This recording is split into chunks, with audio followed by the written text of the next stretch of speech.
there guys, it's Chris from Concep Self here. I thought I would just come at you guys with a bit of an update. First things first, so I just want to start with some good news. I recently became an uncle.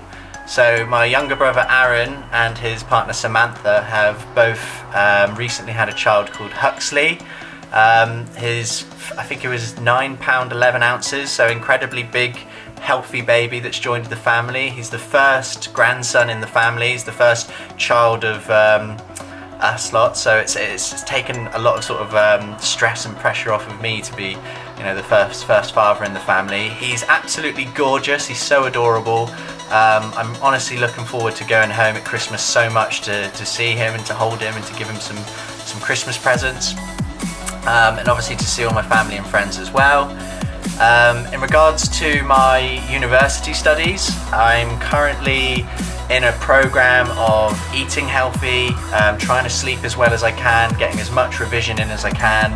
I've got a mock exam for bioscience soon, which is going to involve level 5 questions on pain, respiratory disorders and the respiratory system, pharmacology, the renal system and renal disorders, cardiovascular disorders, shock, sepsis, infection, the endocrine system and disorders associated with the endocrine system, and the digestive system and disorders associated with that as well. Today I've been stuck in knee deep in some information regarding the brain and multiple sclerosis and how that affects people. So this is really, I've spent a few weeks in placement this year in in anaesthetics and in scrub. I did neuroanaesthetics, as some of you probably know, and I did scrub in both Burns unit and the renal unit. And so now I'm refreshing before my exams after Christmas, the more academic side of things. I've got a few really good books. I've not got any to hand at the moment to show because I've been reading them and I've put one down somewhere. But I've got Emergencies in Anesthesia, which my dad sent me, which is, thank you very much Dad, an amazing book for my verbal exams later this year. We cover clinical emergencies such as sucks apnea and aspiration and hypovolemia and various different clinical emergencies, where I will explain how to recognise the emergency, how we treat the emergency and the aftercare that we give as well.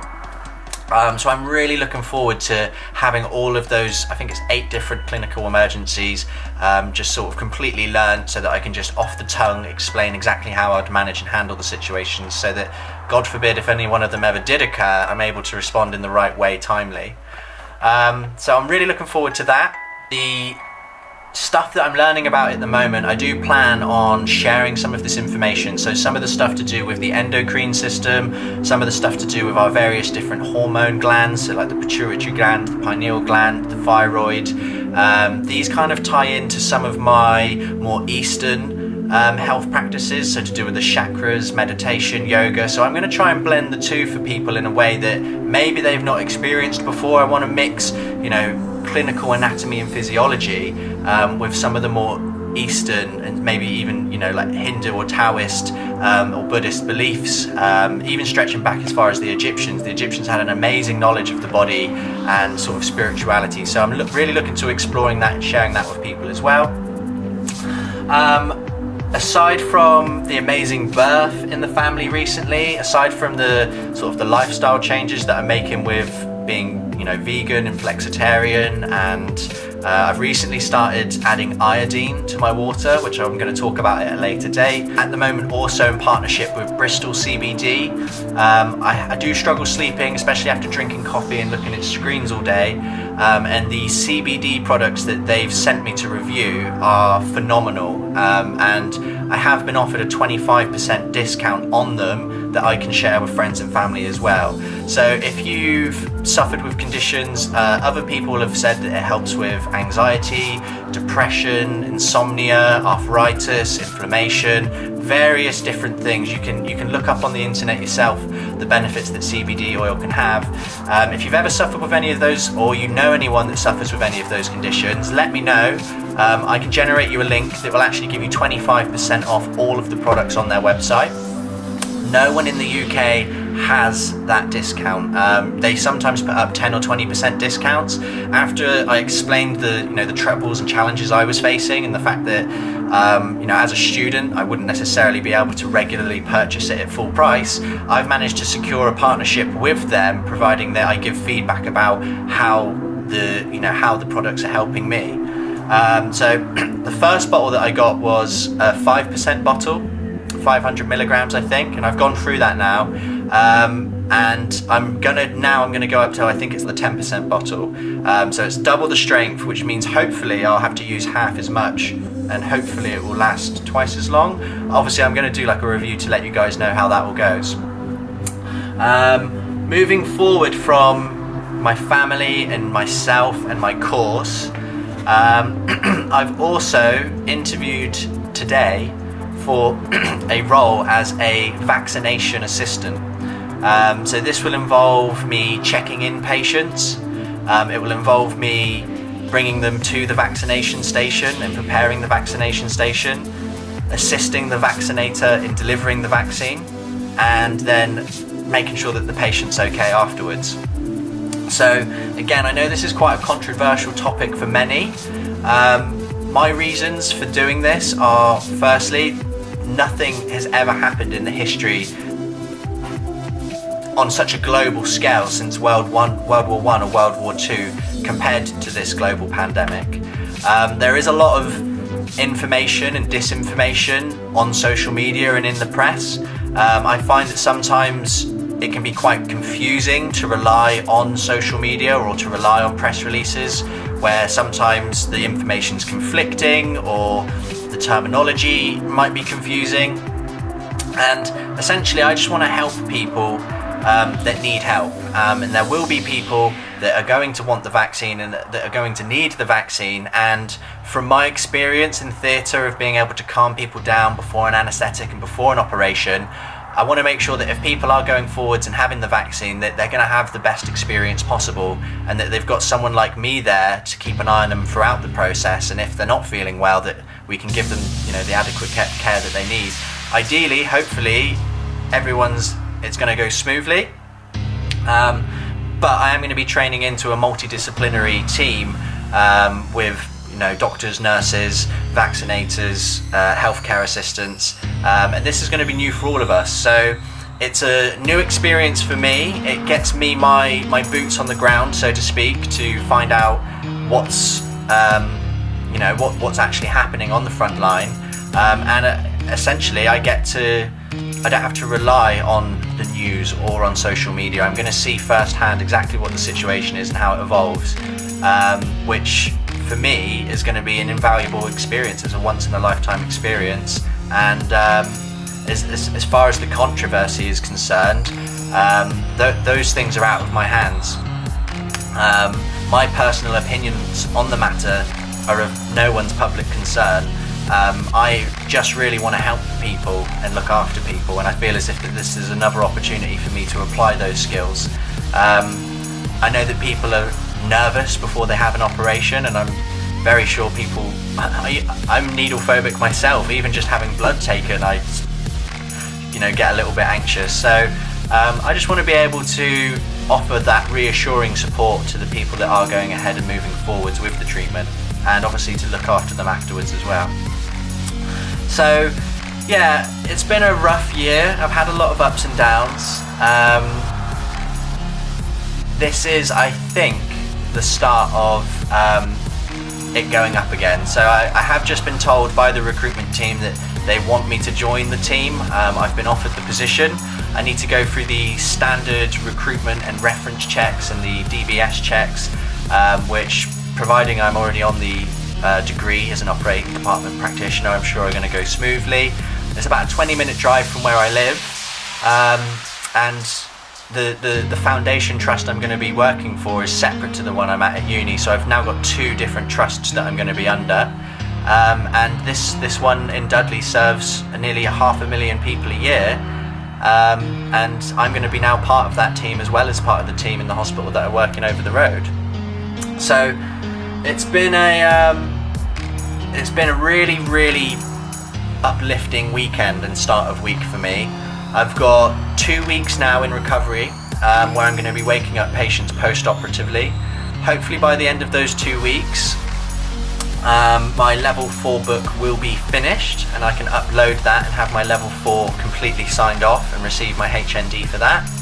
And then after Christmas, I've got evidence-based practice exams, which I did fairly well in the mock 4. I got 88%. It's a high first. And last year in my bioscience exams, I also achieved a first. So I'm looking to at least meet or beat what I reached last year on the bioscience exams. I'm then pretty much academically free until April, when my new sort of academic block starts.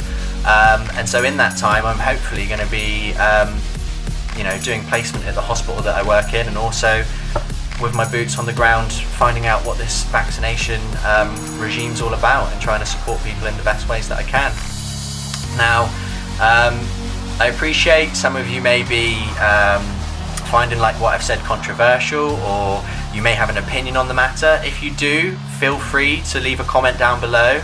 I can't necessarily give my opinion in response to your comment, but everyone's got the right to an opinion, and I would like to hear yours. If you think that me helping with the vaccination team is a good idea and finding out more about the vaccination on the front line myself on a first-hand basis, please let me know, support that. If you think it's not a good idea, let me know why, and share your references in the comments section as to why you think that that's not a good idea. And if you're enjoying the videos that I'm doing at the moment, if you're enjoying the journey that I'm going through at the moment, give the video a like if you like it. Make sure you subscribe to the YouTube channel, go over to the Instagram, give that a follow, and the Facebook page also appreciates a like and a follow as well. I just want to say thank you to everyone, my friends, my family, the university, the recruitment teams, the placement teams. Everyone is doing everything in their power at the moment to support me, and I'm trying to respect that by doing everything that I can to give back. So I'm going to stick to my fitness regime. I'm doing 15 miles a week of running at the moment. I'm doing multiple body workout sessions. I'm trying to do yoga daily or bi-daily. And yeah, I'm going to continue to share these videos. I'm going to continue to update people on the things that I'm doing with my own health to try and help benefit me. Maybe people can take a leaf out of that as well. I'm going to share some of the information that I learned through this degree in regards to health, especially in regards to things like virology and the training that I'm receiving, and general health and well-being, diet and nutrition. And I'm looking forward to 2021. Obviously in 2021, January 1st, I will be coming off of personal Facebook. If you've not already liked my other socials, please go over and do it now, because if you try and message me or comment on anything of my personal Facebook after Christmas or after New Year's, you're unlikely to receive any kind of contact back. This for me is going to be a great shift. I'm letting go of my previous Facebook life, that, I don't know, 10 or 15 years of documented data and time hops and pictures and stuff like that, and I'm going to be moving into now a fresher, cleaner, newer start to my life that at 27 years of age now, I think is long overdue, and I'm going to be free of scrolling endless negative posts that my algorithm has built up over the years, and creating a brand new algorithm that's going to focus on health, well-being, success. I'm going to be talking about things like physics. I'm going to be talking about things like lucid dreaming. I'm going to be talking about my more spiritual aspects of things, the law of attraction, the law of one. So yeah, that's it, I think, as far as the update goes. If you've watched the video as far as this, thank you for paying attention to me waffle. I know it's not always easy and everyone's got busy lives, but yeah, it's been a pleasure to receive all the engagement that I have from everyone. And I'm very, very much looking forward to continuing doing this and letting everyone know how it goes, and discovering information and sharing information. So yeah, thank you so much for getting in touch. Make sure that you don't stop. It keeps me going. Look after yourselves this Christmas. No drinking and driving. Get a taxi home. Look after other people. Obviously hand hygiene and that sort of thing goes without saying if you are going to be visiting other homes. Just take into consideration, the last thing we do want is for there to be some kind of spike due to the Christmas period that then causes an increased lockdown, you know, moving into the year of 2021. What's going to happen, nobody knows, but we can just prepare for the worst and hope for the best. I very much feel as if that's what I've been doing for the last few months, and that's what I'm going to continue doing. So I keep trying to end the video. I'm going to cut it off here. Thank you so much, everyone, for being a part of this and being a part of me, and I love the people that get in contact and say that they're happy that I'm a part of them. And I'll see you soon for the next one.